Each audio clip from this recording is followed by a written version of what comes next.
સમાન જય શ્રી કૃષ્ણ, રાધે રાધે. અને આજે સવારના મેં ગયો તો કોલેજ, તમારી કોલેજની સ્ટોરી આગળ. ત્યાં કારણે લેક્ચર આવ્યા 10, અમારા લેક્ચર આવ્યા 8:45. એમાંથી એક લેક્ચર અમને ભરવાનું નહોતું, એટલે આપણે બસમાં અડધો રૂટ કવર કરી લઈએ તો અમારા લેક્ચર આવે. અમને ત્યાં ખબર પડી કે અમારો એક લેક્ચર નથી ભરવાનું, કેમ કે અમારું હવે સ્પેશિયલાઇઝેશન આવ્યું તો અમે એક લેક્ચર ક્યારેક હોય ક્યારેક ન હોય.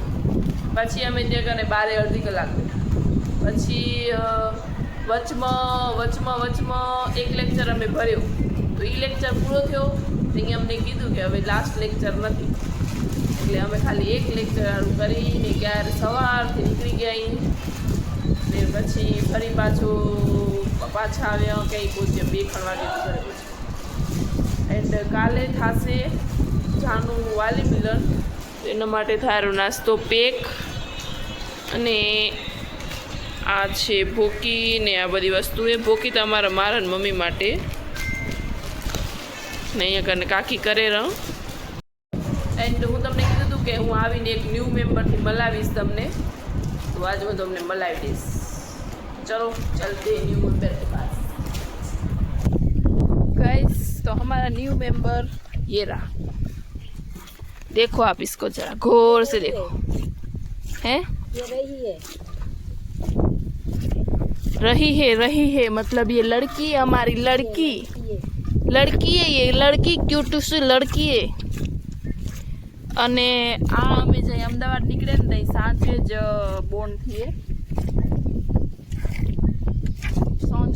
सांझे और आप इसकी जो लाइन देखो आईनी जो लाइन बने रही.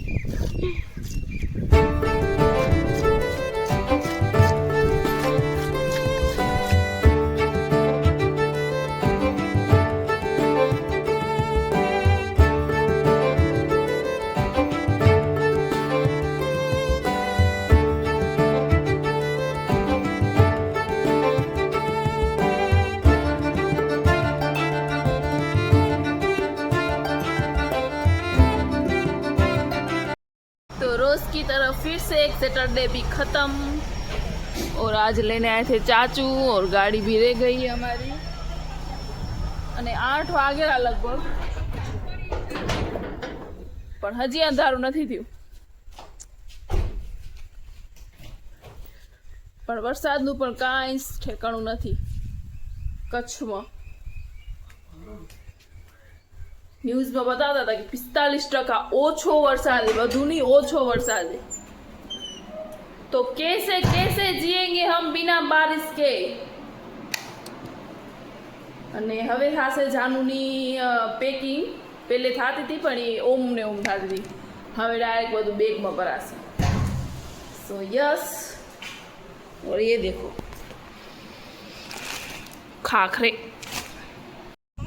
गाइस તમે મારું કોમ્બિનેશન જુઓ, કોન પ્લસ કેરી, ડો કેરી. ઓસામા બિન લાદેન પોતે સાયન્ટિસ્ટ હતો. सारे किसान भाइयों वो अभी करके है ना भाई, अभी ये देखो टोल टैक्स को पार कर रहा है, तो देखिए भाई बहुत ही वियर्ड કોમ્બિનેશન. આવું કેરી ન ખાજો તમે. તો અત્યારે મને ખાવાની ઈચ્છા થાય ને કંઈક આવું જોઈ લો તમે. ગાંઠિયા ને સોસ. આમ તો હું એક ઓલું કરી દીધું કે હું રોજ એક્સરસાઇઝ કરીશ એન્ડ મેન્ટેન કરીશ મારું ખાવાનું અને ડાયટ ને બધું, પણ કાંઈ મેન્ટેન જ નથી થતું.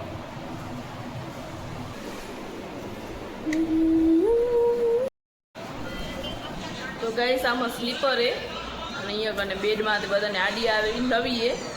અને હવે હું એને ડાયરેક્ટ અહીંયા બેઠી સીડીમાંથી પહોંચાડીશ. તો ઓલી સીડીમાં ડાયરેક્ટ રહ્યા હશે, જોજો. જોયું ને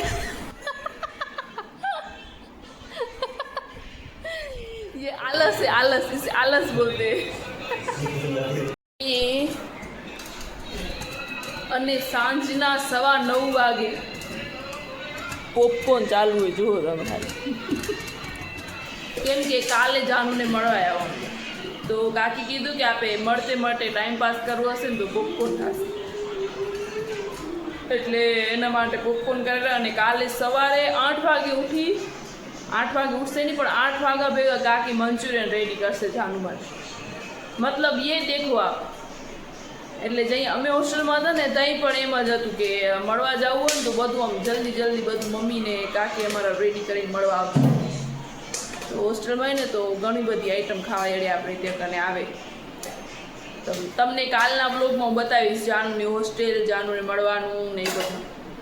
તેના માટે એક વાલી મિલન હોય 4 મહિનામાં વચ્ચે એકવાર, તો ત્યાં એને બધું નાસ્તો આપવાનું અને મળવાનું, 1-2 કલાક મળવા મળે. સો યસ. ને આ ટાઈમે હવે બધા પોતપોતાના ફોનમાં.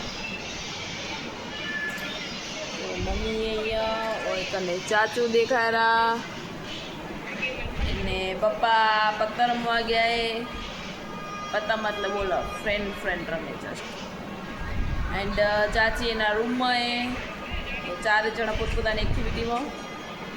અને હવે હું કરીશ મારા વ્લોગની editing. Thank you for watching. Like, share and subscribe.